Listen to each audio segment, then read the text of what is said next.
Well, guess what? We're back. You know when you go walking and you step in dog shit and you get home and you can still smell it although you've scraped it off on the footpath? Well, that's the anarchist world this week. Now, first of all, I'd like to thank all those people that turned up to the Tannaminaway and Moorboorhina commemoration yesterday. Thank you very much for all your support. Thank you to all the guest speakers who spoke, and more importantly of all, thank you to all those people who spoke at the what we believe is the burial site of Tannaminaway and Moorboorhina. So hopefully we'll have more people there on the 20th of January next year. Now, the other thing that I'd like to remind people is tonight I'll be doing a presentation at the Footscray Hotel at 48 Hopkins Street, Footscray. 6:30pm for a 7pm start. I'll be doing a presentation on the New South Wales Builders Labourers Federation, 1968 to 1974, the most radical trade union since the industrial workers of the world during World War Pre and during World War One. So we'll speak about that. It's a history that's been forgotten. Many of the things that happened have been written out of the history books for a variety of reasons, but you're all welcome to come along. The pub doesn't have any food, has a packet of chips, so bring some food to share and meet some other interesting people. For those of you who can't come, the program is taped, and there will be the presentation will be on the YouTube channel josephtoscano.com. Now don't forget that next Wednesday, which according to my calculation is the 28th of January, we'll be having the dinner at La Porquetas in Frankston starting at 6:30pm, and it'll be great to see listeners from that part of the world turn up, from the Mornington Peninsula and that part of the world. And we've got something new starting on the first Wednesday of the month, starting in March, not February, but March. We'll be doing a dinner down at Ringwood for all our listeners in that part of the world. So there's lots of things happening. Obviously, I encourage you to get involved in as many things as possible. There are things always happening here at 3CR, different organisations organising different events. The sacred cows have wandered into the studio. We're about to be blasted off to those evil people in Sydney, the Community Radio Network. Evil minds that plot destruction, sorcerer of death's construction, in the fields of bodies burning, as the war machine keeps turning, death and hatred to mankind, poisoning their brainwashed mind. Welcome to the Anarchist World This Week, broadcast across Australia on the National Community Radio Satellite. Listen to the Anarchist World This Week, Australia's sacred cow slaughterhouse. Listen to analysis of local, national, international events. Listen to analysis you'll never hear anywhere else.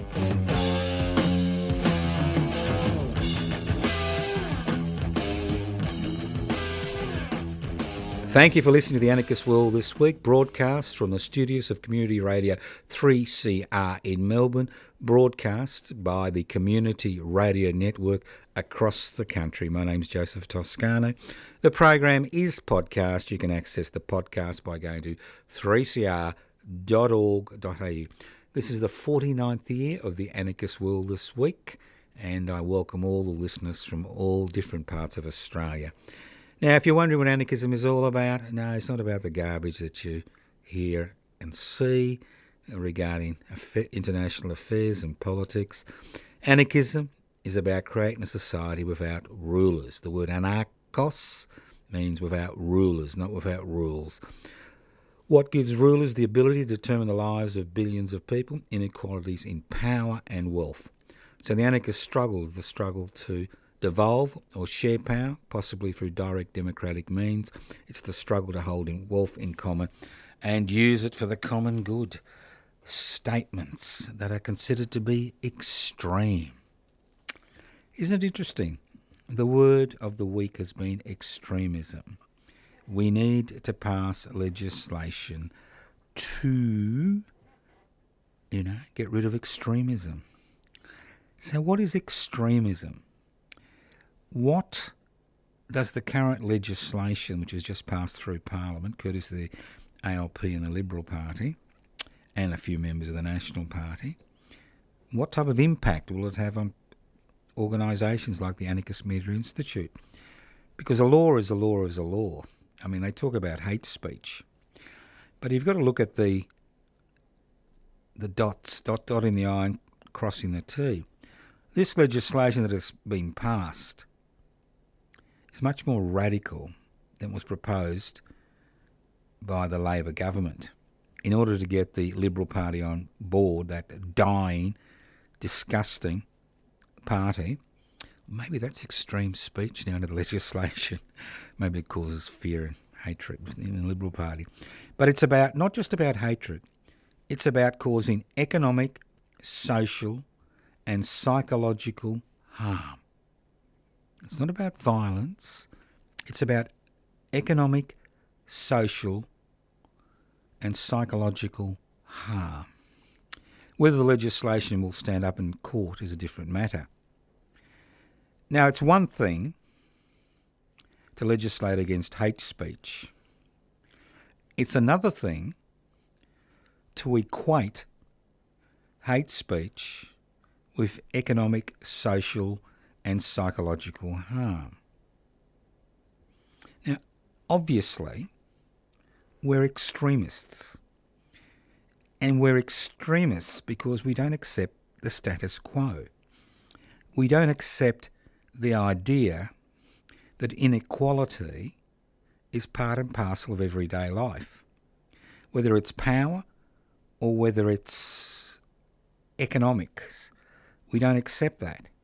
In a society which is based on a private investment for private profit model, if we criticise the corporate sector or specific corporations and cause them economic, social and psychological harm, does that mean we fall under the current hate speech legislation? It's one thing to say we're going to ban this Muslim extremist organisations and these little boys, Adolf Spawn parading as, the next Führer.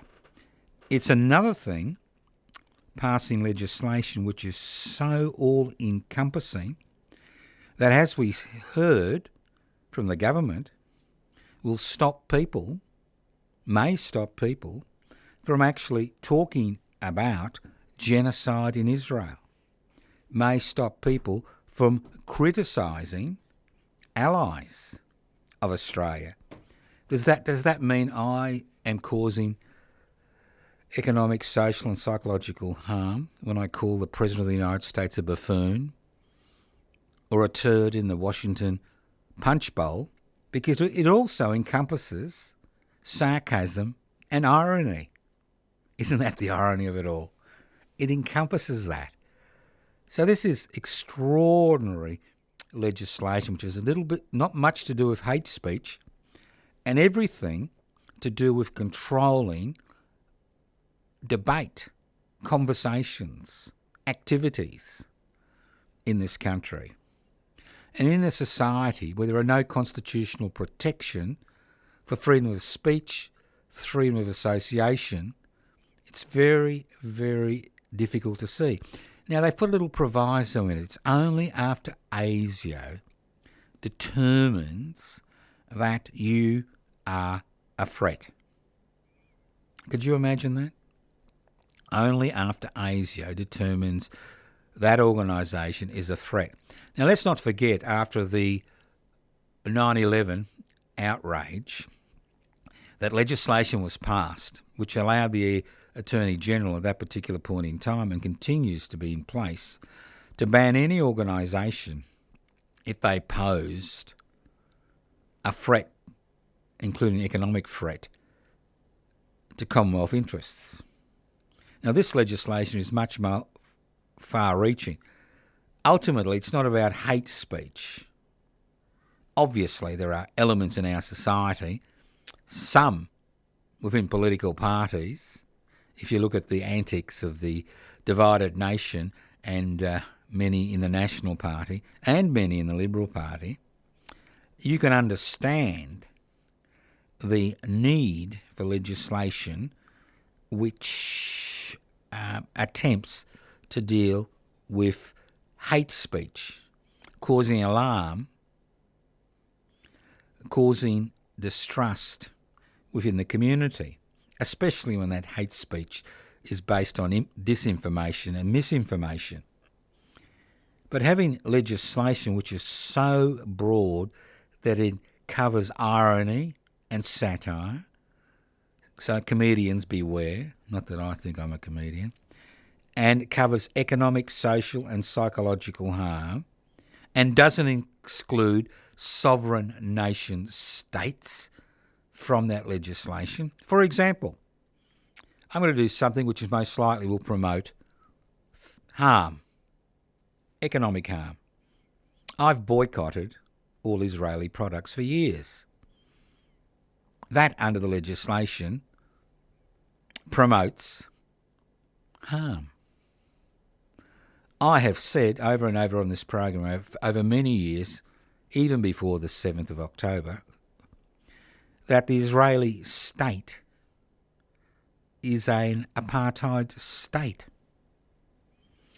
I've said since the 7th of October, if you look at if available evidence and the fact that there is an arrest warrant for Mr. Netanyahu from the International Criminal Court for war crimes, I've said that he's a war criminal and that the Israeli state is a pariah state. Does that mean I'm causing economic, social and psychological harm to members of our society who define themselves as Jewish? Well, obviously under legislation it is.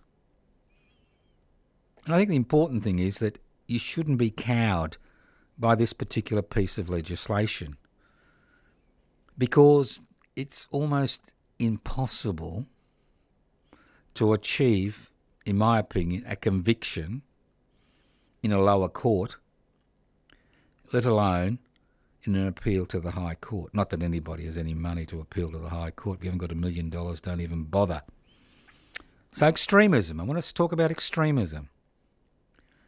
To me, extremism is not acknowledging that we live on stolen land. Does that mean I'm causing economic, social and psychological harm to all the people that have come to this country since colonisation began in 1978? To me, I find the growing inequality in this country, I find it extremely hard to stomach. When I see private charities who are doing what they believe to be the right thing, raising money to keep children from being homeless, or raising money to send Australian kids to public schools, I feel sick. That's extremism to me. When I hear that the wealth of the billionaires in this society has increased by $800,000 per day in the last 12 months, that's what I call extremism. When I see political parties gathering votes, political parties like the National Party and the Liberal Party and the divided nation crowd gathering votes by promoting hatred, I call that extremism. There is extremism in this country. And it's not just about some isolated groups whose behaviour is intolerable. It's about the way this society is organised. It's about the fact that we have 27 million people living on a continent and 1/3 of the population relies on social security benefits to survive, which barely meet their daily requirements. It's about the plethora of charities which have been established to try to fill the gap which has been created by the fact that our parliamentary representatives are much more frightened of that small section of society that owns the means of production, distribution, exchange and communication than they are of the people they represent. Nothing highlights this than the tragedy, and the key word is tragedy, that the Liberal Party has become. It is a shadow of its former self, and it believes that it can gain the high ground from the divided nation crowd, who have 22% of the vote, 1 in 5 Australians happy to vote for divided nation. Well, the Liberal Party only has 21%, or is that the coalition, I think, has 21%. Extraordinary numbers, because they have no policies to attract Australians. What are their policies? Where are their policies? Now, I was disgusted listening. Yes, I do listen to Parliament occasionally. Yes, I do need electroconvulsive therapy. But listening to Susan Lee give her response regarding the so-called hatred bill, which was passed through Parliament, and she equated, and this is what I find offensive, totally offensive, and I assume this is what the Liberal Party, National Party thinking is, she equated people being involved in protests against the atrocities that have occurred in Gaza as anti-Semitic. She equated that 100,000 people, 100,000 plus people that crossed the Sydney Harbour Bridge with anti-Semitism. Now, they have the legislation to protect the most disgusting sovereign nation states from criticism, because it may cause economic, social and psychological harm. Does that mean if I call for a boycott of a particular corporation because of their behaviour and their exploitation of their employees and their customers out, and call for a boycott which is successful, which causes them economic harm, does that mean I'm guilty under this new legislation? This type of legislation is the type of legislation that can be used to close down radical community radio stations across this country, to close down this program because it causes economic, social and psychological harm to a section of the population who can just put up their hands and say, oh, we were hurt by the fact that this character was talking about inequality and we somehow have something to do with it. Or we were hurt by the fact that this character criticised this sovereign nation state which is involved in daily atrocities, whether in East Jerusalem or the West Bank or Gaza, and somehow this is causing economic, social and psychological harm within certain sections of the Jewish community in this country. And the list goes on and on. Obviously, understanding the breadth of this legislation, they've added a little proviso that it's up to ASIO to determine which organisations will be held to account. The interesting thing about this legislation is that individuals can continue to promote hate in our community without any legal intervention. This is aimed at organisations. Obviously, the Liberal National Party and the divided nation crowd couldn't stomach the idea of members of their party promoting hatred amongst sections of the Australian community who they, refuse to accept as part of this community. It's an extraordinary moment in this country's history, and it's extraordinary for one reason. It's very similar to what happened almost 25 years ago after the 9/11 outrage. The fact is, we are the only parliamentary democracy. I won't use the word social democracy. We are the world's only parliamentary democracy that has no protection for its citizens. No protections. Irrespective of what I say about the buffoon in Washington, the fact is, United States citizens have more protections than we have. Even the British citizens who don't have a written constitution have more protections than we have. In this country, there is no protection for the individual from the state. We have full rights under the current constitution, and every time governments have attempted to change the constitution, what we've seen is the people of Australia rejecting the idea because of the propaganda which is put out. We only have 4 protections. We don't have freedom of speech. We have an implied right to freedom of speech only during an electoral period, because you can't have elections without freedom of speech.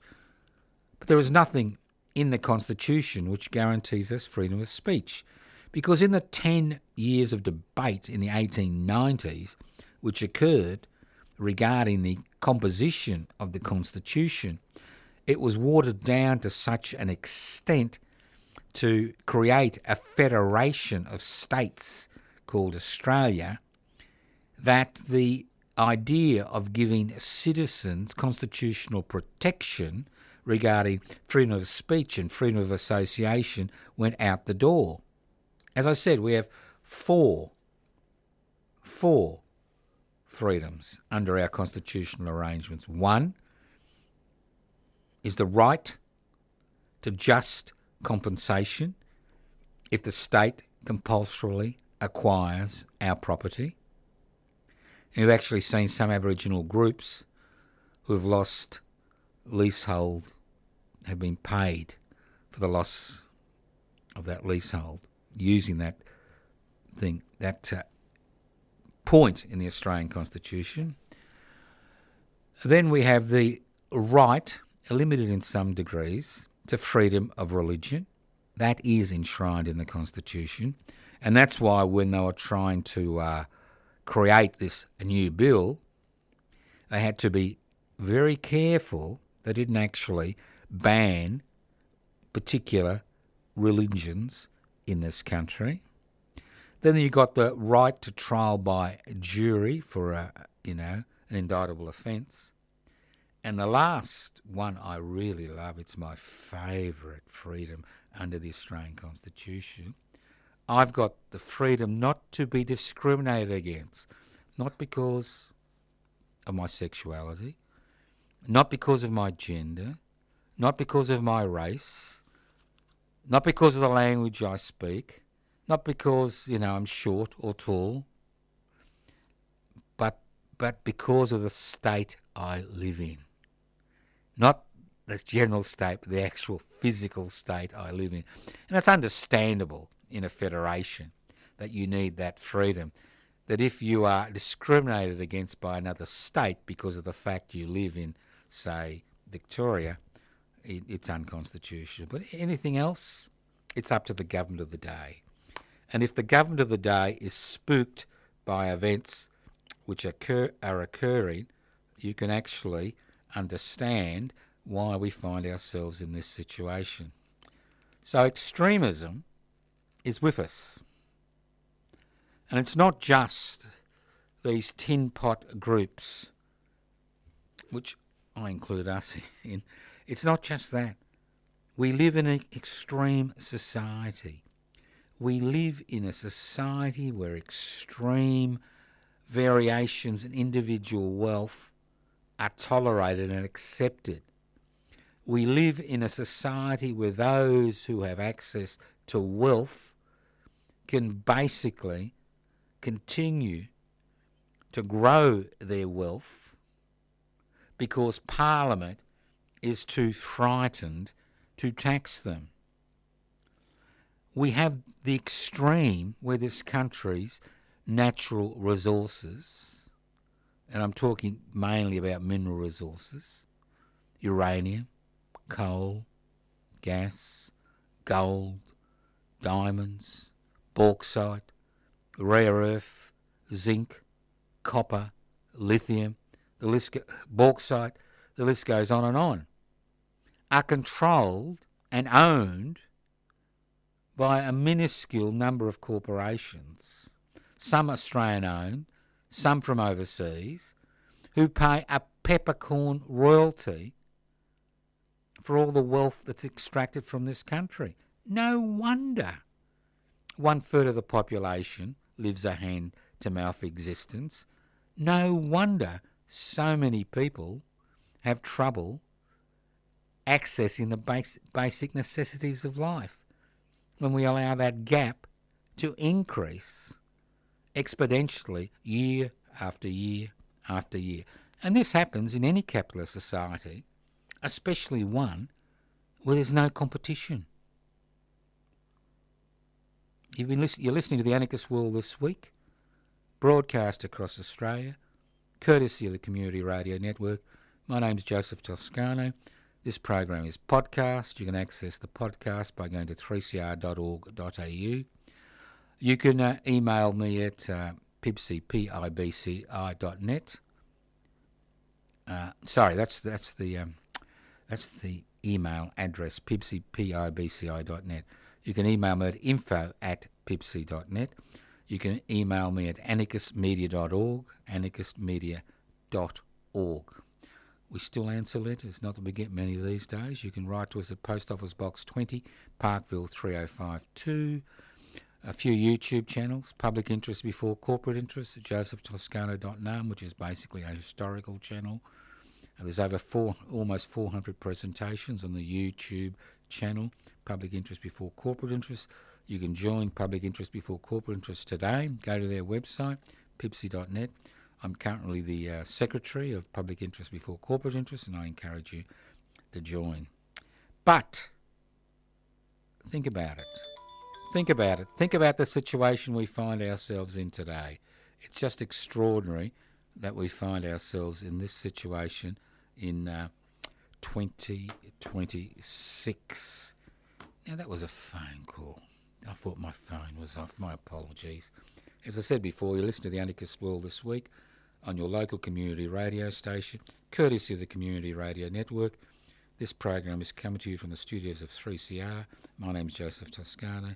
I'm hosting today's program. Let's move on. Pods for the homeless. Who's kidding who? Now, I know, and you know, there is a housing crisis. You're either 1/3 of the population, normally older people, own their own home. 1/3 of the population is paying rent, which continues to increase exponentially year after year. And 1/3 of the population is paying off a mortgage, which can take a lifetime today. A few decades ago, I used to laugh when I used to hear that in Japan, which went through this period, that they had intergenerational mortgages. When you died, you didn't leave your house to your or apartment to your family or your relatives, you left your mortgage to them. Well, unfortunately, Australia, we've got the same situation. Now, everybody talks about the homeless crisis. Everybody talks about the housing crisis. And sometimes people get an idea and, you know, it's got a little bit of merit. But it needn't be that way. Now, the Geelong Mayor was talking about financing by asking the private sector, businesses in Geelong, to finance pods for the homeless. You see, there's so many homeless and they're causing so much visual pollution that we need, you know, to house them somewhere. So, and everybody jumped up and down and said, what a wonderful idea. Creating secure pods for overnight accommodation for the homeless. I agree. It's a great idea. I mean, the worst thing about being homeless is the insecurity and the fact that you may find yourself at the end of a beating, if you're lucky. But why have we come to this? We're a Geelong mayor, you know, who thinks they're doing the right thing, is asking for contributions from businesses in Geelong to create a series of pods costing about $10,000 each to provide urgent overnight accommodation for people who are homeless, secure overnight accommodation. And why are housing prices so high in this country? And why are rents continuing to escalate? And irrespective of government intervention in terms of assisting young people to buy a home, why is it so difficult? And you need two people with an above average income to be able to service a mortgage when interest rates are so low. And the answer is very simple. It's exceptionally simple that nobody wants to talk about it. There is no competition in the housing unit market. No competitions. Governments, state governments, especially in the state of Victoria, have been falling over themselves to privatise public housing. Wash their hands of the responsibility of housing people who can't afford a home in the private sector. So what we see is a shrinking, rapidly shrinking pool of public housing. We see terms like community housing, social housing, affordable housing, etc., enter the lexicon of language regarding who is providing housing for people who are incapable to acquire a home. And I'm not just talking about people who are semi-skilled, but I'm talking about skilled professionals who can't even buy a home. Now, Community Radio 3CR, for those of you who are listening outside of Melbourne, is in the suburb of Fitzroy. 40 years ago, you could buy a home in Fitzroy for about $40,000 to $45,000. Today, you get no change from $2 million, sometimes $3 million to buy a 3-bedroom unit. Just extraordinary. So why do we find ourselves in this situation? People say it's supply and demand. There's not enough supply. It's not about it is and it isn't. The fact is, while you leave housing totally in the hands of the private sector, you'll always have a supply and demand issue, because those people who can't afford to buy will be forced to rent. And when you have laws, that's right, laws that have gone through Parliament which reward people through negative gearing for having more than one home, you begin to see we've got a problem.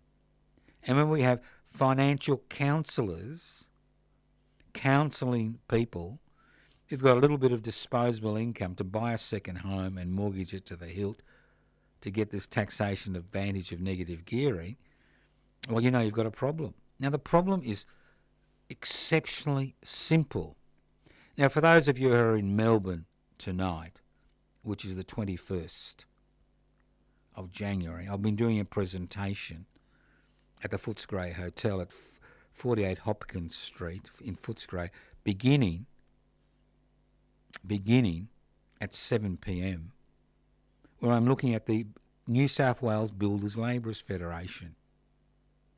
Now, the interesting thing about the New South Wales Builders Labourers Federation is they stepped in the early 70s when the government of the day, the state government, was trying to privatise public housing in the Rocks, the first suburb in Sydney, and Woolloomooloo and Rozelle and a few other places, in an attempt to preserve public housing. So what is public housing? Public housing is publicly owned and publicly managed. What is the advantage of public housing in reference to people who are renting? Public housing is about security. Personal security, family security. It's about stability. If you rent in this country, it's a month to month, week to week, year to year proposition. You don't have security. Irrespective of your lease arrangements, if the owner wants to sell, you're moved on. If the owner wants their children to move back into that home, you're moved on. And it's not just a matter of getting a truck and putting your shit in that truck and trying to find another place to put your shit in. It's much more than that. If you've got children, it's about them having to leave the schools they're in, to leave the sporting clubs they're involved in, to leave their social milieu, to leave their friends. And this happens over and over and over again. Now, public housing, especially if the rent is limited at 25% of income, which occurs in many states, provides you security.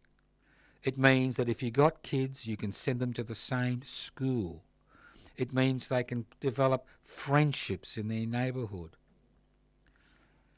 It means you don't have to worry about, if you don't have too many wild parties, you don't have to worry about the knock on the door, that you've got to move on. That's what it's about.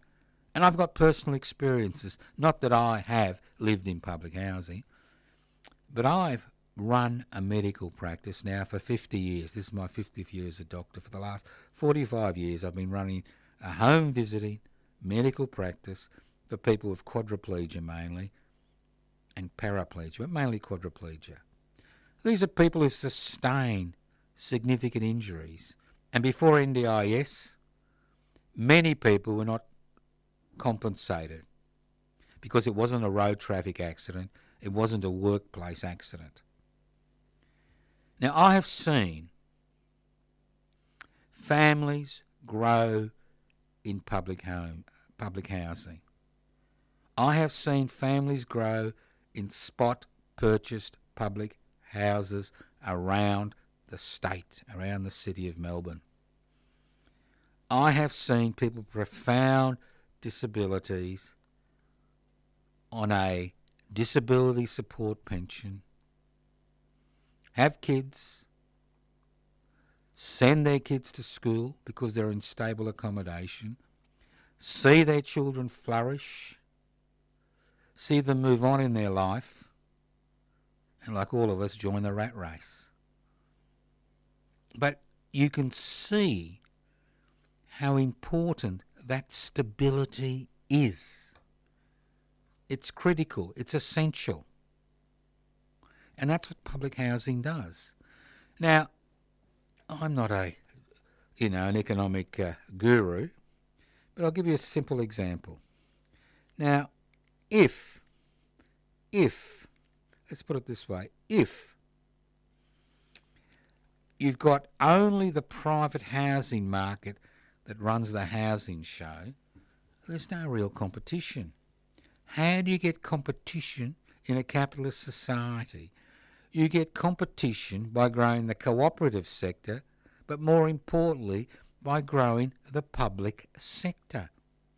You increase. The more public houses that become available for people, the fewer people need to rent. The fewer people need to rent. Property prices at the lower end of the market drop. Investors move out of the property market into another market. And younger people can move in as housing prices drop. Now, obviously, Australia is a Ponzi. It's built on a Ponzi scheme. You bring in people, you need more stuff. You bring in more people, you need more stuff. But if you don't have significant public housing, then you create social dislocation.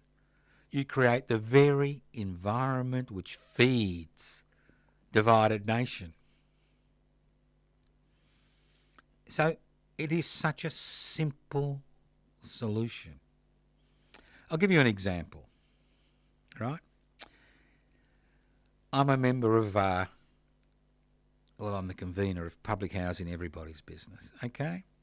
We were invited to make a parliamentary submission to the Victorian Parliament, the Legislative Council, regarding the need for public housing. Whoop, whoop. I was invited to give a presentation to the committee, but at the last moment, I think because of the radical nature of that proposal, increasing public housing, the rug was pulled out from under me and the invitation was revoked to Public Housing Everybody's Business. That's life. But what I'm saying is the solution is so simple. Now, the Victorian state government loves to build holes, and it's currently building some really big holes around the place. But it doesn't seem to have any interest in public housing, apart from privatising the public housing sector. So what we've seen is increasing homelessness and increasing dislocation and people waiting 30 to 40 years to go on, believe it or not, a community housing, public housing list.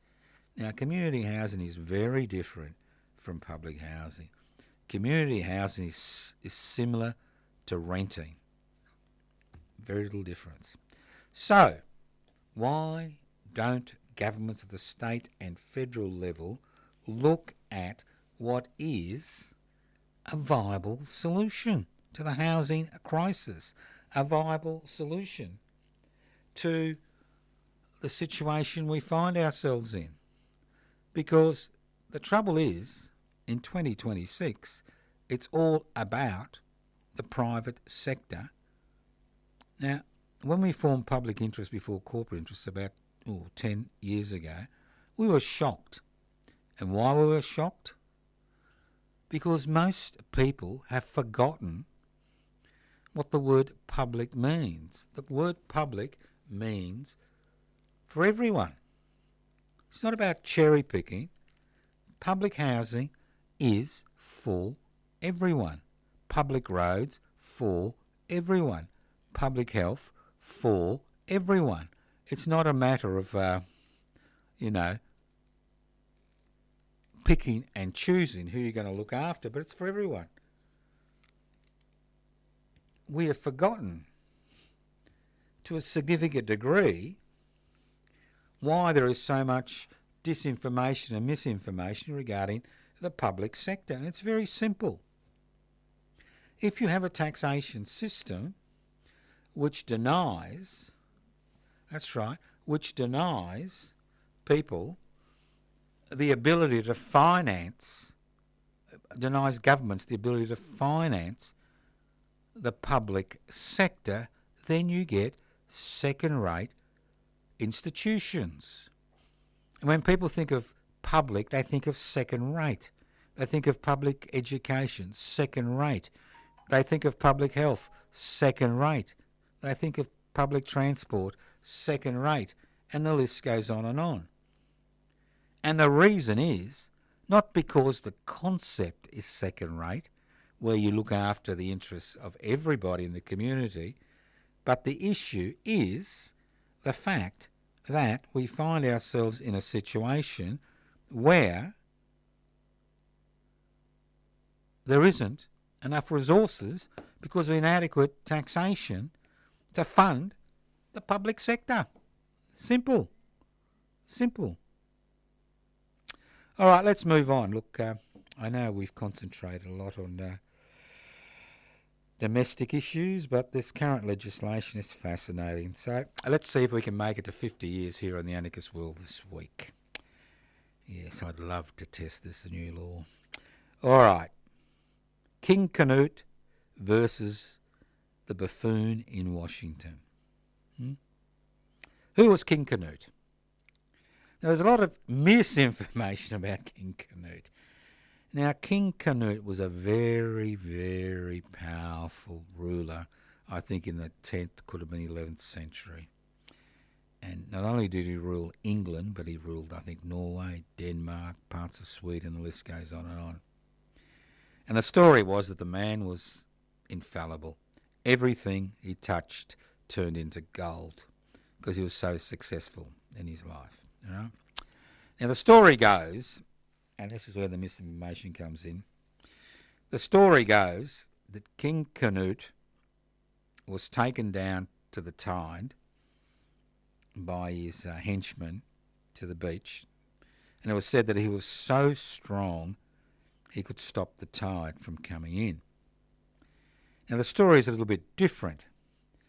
King Canute was sick and tired of these obsequious servants, you know, who ruled his kingdom for him, who said that he was so strong that he could turn back the tide. He knew he couldn't turn back the tide. He knew this was just flattery. This was just bullshit. And the fact is, although the story's been turned around that he was the one who said he could turn back the tide, the fact is it was the people around him, the people around his realm, his government, which believed or told him, flattered him by telling him he could turn back the tide.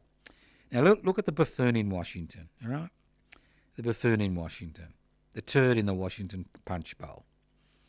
Now the difference between King Canute and the buffoon in Washington is, although the buffoon in Washington is flattered by his henchmen and women and told he can do no wrong, the fact is he believes he can do no wrong. Unlike King Canute, who understood the limitations of being a human being, this bloke thinks he can do no wrong.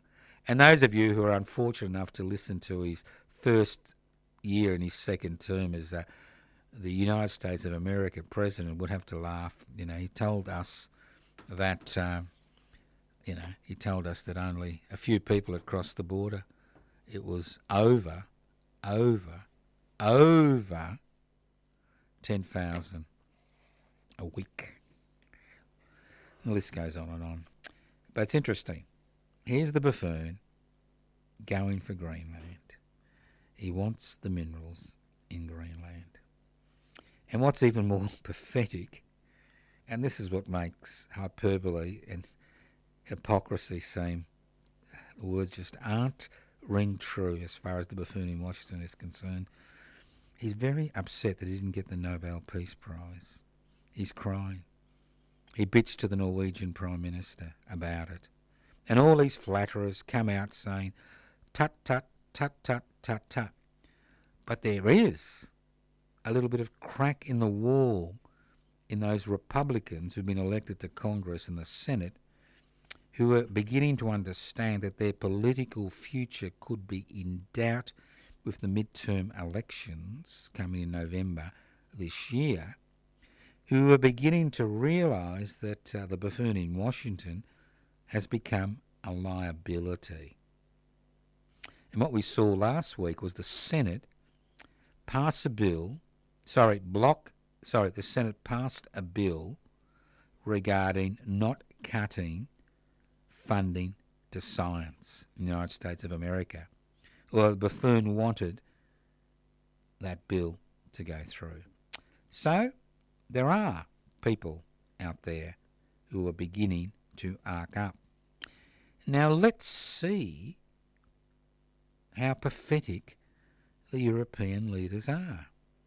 Let's see how pathetic NATO is. Will they allow the buffoon in Washington and his flatterers to take over Greenland without a struggle, or will they hold firm? It's interesting, because what the buffoon does, and it's very simple, and what successive United States government have done is you introduced embargoes, you introduced tariffs, you try to bankrupt the nation. If you can't bankrupt the nation, then you foment problems within that nation. You hope that the people will overthrow that government and bring in a capitalist-friendly government. Now, nothing highlights this more than what happened in Iraq when people were looking for those elusive weapons of mass destruction.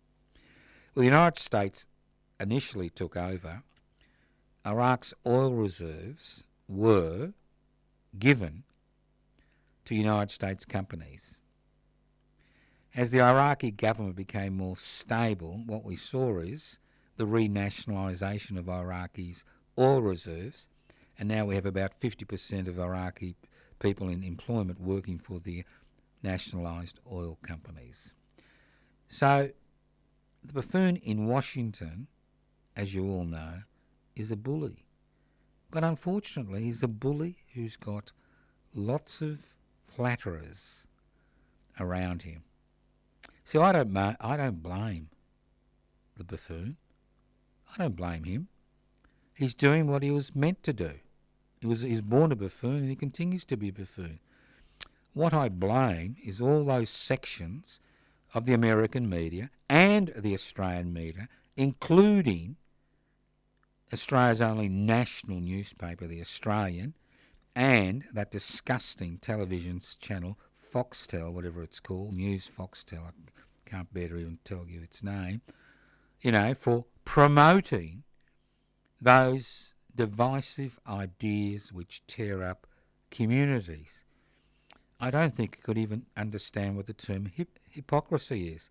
On the one hand, he is making all the right noises regarding what's happening in Iran, but when it comes to what's happening in Minnesota, what he wants to do and what he will do is send in armed United States troops to protect armed, balaclava-dressed ICE agents in Minnesota. Just an extraordinary situation. But ultimately, it's a problem for the American people. They've elected him for the second time. Anybody who thinks that a billionaire is going to be interested in their situation if they can't make ends meet needs to think again. But who am I to tell the American people what to do? There are many people in America who are, or the United States of America, because America is, more than the United States, who are valiantly fighting against the buffoon in Washington and the policies that have been instituted.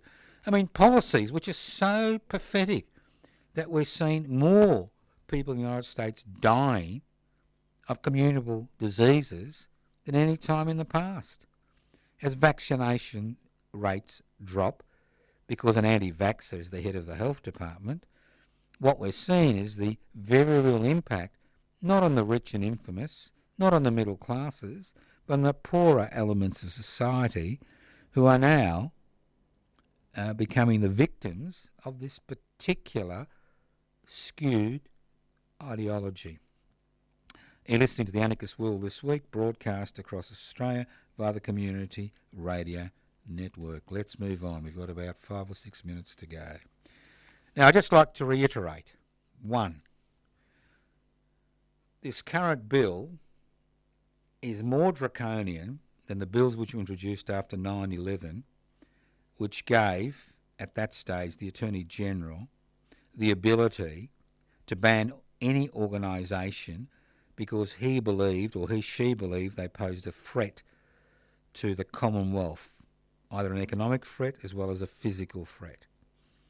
We had legislation, which is still in place, which allows the state to kidnap people off the street because they may inadvertently have information that may assist them in their investigations. Hold them for 7 days, question them. If they refuse to answer questions, they can be jailed for up to 5 years. And then when they're released, they're not allowed to speak to anybody about their loss, the lost 7 days in their lives. Could you imagine that? You lose 7 days in your life and you can't say anything about it. But that was legislation 25 years ago. The new legislation is fascinating because it's not about hate speech. It's not about promoting hate. It's not about promoting violence. It's about causing, through your words, economic, social and psychological harm. In order to put a brake on the ability of individuals to launch accusations like the McCarthy era, what we have is ASIO. That's right. The Australian Security Intelligence Organisation becomes the final arbitrator of who is causing economic, social and psychological harm in the community. And it was interesting to see, I don't know who it was, the Foreign Minister, I think it was the Attorney General, say, well, if you cause offence to Israel, it's hate speech. Falls under the definition. So let's see what happens in the next few years. Let's see what happens to this legislation, which, in my opinion, is not able to actually be implemented in courts.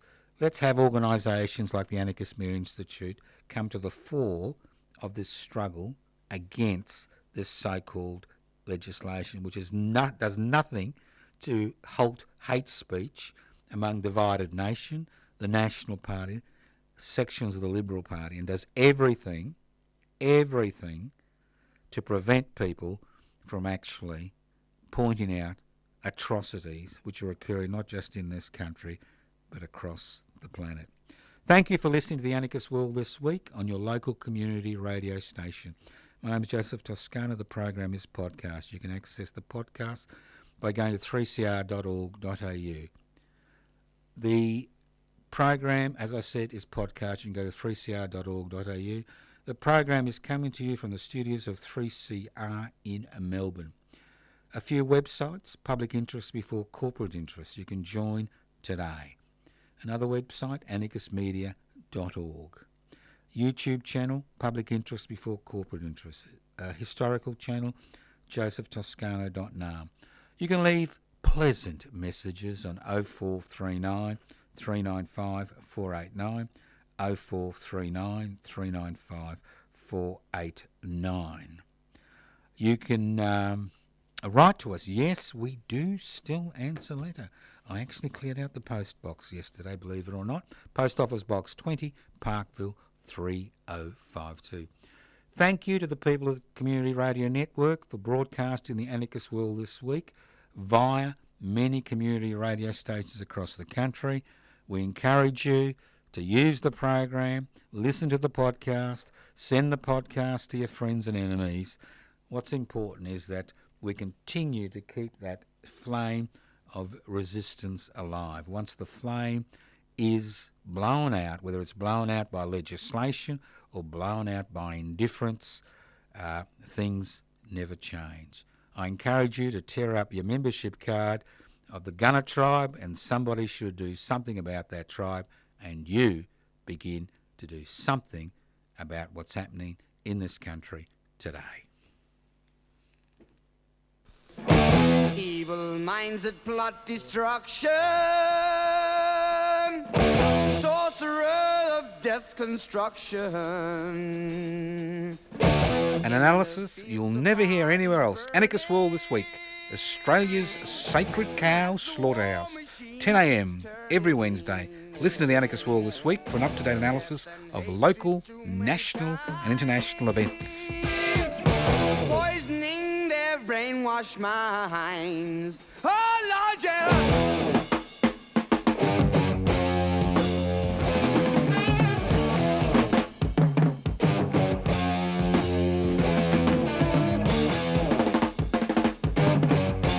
You've been listening to a 3CR podcast. If you found it valuable, please consider donating or subscribing to support independent community radio. To find out more, go to 3cr.org.au.